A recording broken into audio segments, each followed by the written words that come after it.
आरती 32 वर्ष रसोई में काम कर रही थी। बाहर हॉल से उसके पति विनीत 35 वर्ष की तेज कड़क आवाज आई। विनीत चिल्लाते हुए सीमा, कहां मर गई? सुनाई नहीं देता क्या? आरती के हाथ कांपे। पिछले 7 साल में ये आवाज उसकी आत्मा को चीरने लगी थी। वो तुरंत हॉल में पहुंची। विनीत सोफे पर बैठा था। उसकी आंखें शराब के नशे में लाल थी। आरती दबी आवाज में, जी क्या हुआ? विनीत, ये कैसी चाय है? जहर मिलाया है क्या?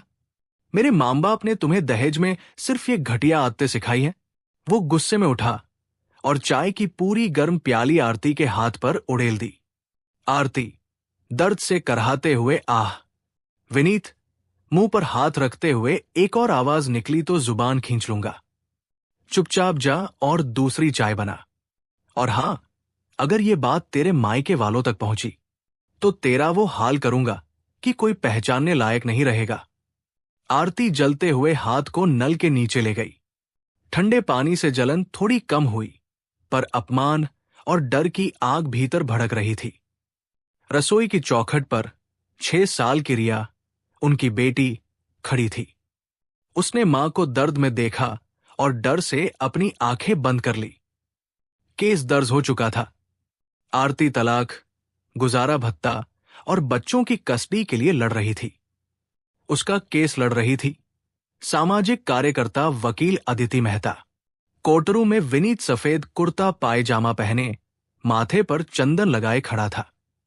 वो किसी नेक और शांत संत जैसा दिख रहा था। विनीत का वकील श्री अरविंद मल्होत्रा, शहर का सबसे चालाक और महंगा वकील, खड़ा हुआ।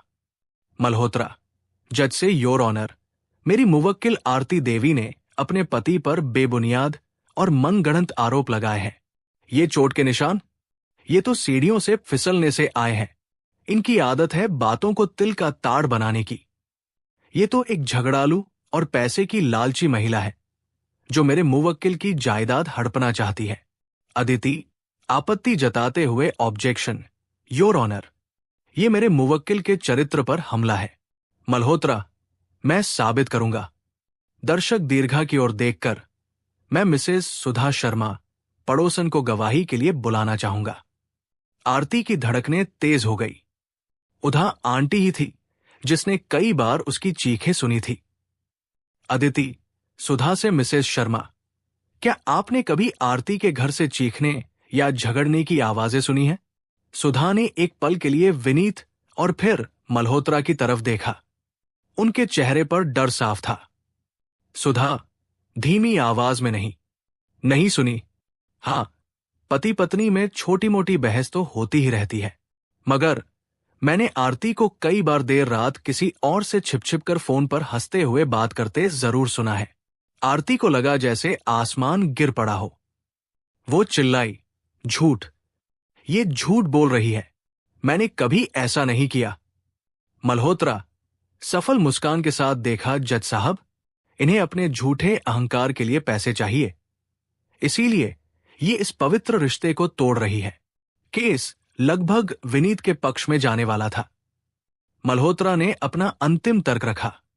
मल्होत्रा ने कहा, मेरा मुवक्किल आज भी अपनी पत्नी को वापस लेने को तैयार है। वो अपने बच्चों से दूर नहीं रह सकता। हम न तो तलाक देंगे और न ही एक फूटी कौड़ी गुजारा भत्ता देंगे, क्योंकि वह इन्हें वापस अपने घर में रखना चाहता है। आरती टूट चुकी थी। उसने फुसफुसाते हुए अदिति से कहा, मैं हार गई, अब नहीं लड़ सकती। अदिति, अभी नहीं। आरती, एक आखिरी गवाह बाकी है। अदिति, कोर्ट से योर ऑनर, मैं विनीत कुमार के पिता श्री देवराज जी को गवाह के तौर पर बुलाना चाहूंगी। पूरे कोर्टरूम में सन्नाटा छा गया। विनीत अपनी जगह से उछल पड़ा। विनीत, पापा, ये क्या बकवास है? वो लकवाग्रस्त है, बोल नहीं सकते, उनकी मानसिक स्थिति भी ठीक नहीं है। अदिति, सख्ती से, उनकी मानसिक स्थिति की रिपोर्ट मेरे पास है। वो बिल्कुल ठीक है और सच बोलने के लिए जुबान नहीं, हिम्मत चाहिए। एक कोर्ट कर्मचारी व्हील चेयर पर बैठे, कमजोर, झुके हुए देवराज जी को कोर्टरूम में लाया। उनकी आंखें धंसी हुई थी, पर उनमें एक अजीब सी चमक थी।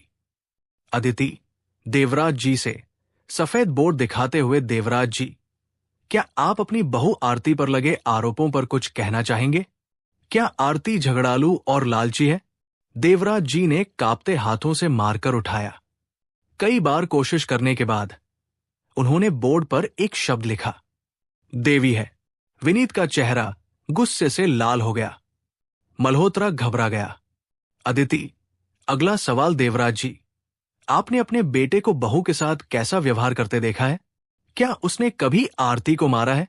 देवराज जी ने अपनी आंखें बंद कर ली। उनके गालों पर आंसू की 2 बूंदें लुढ़क आईं।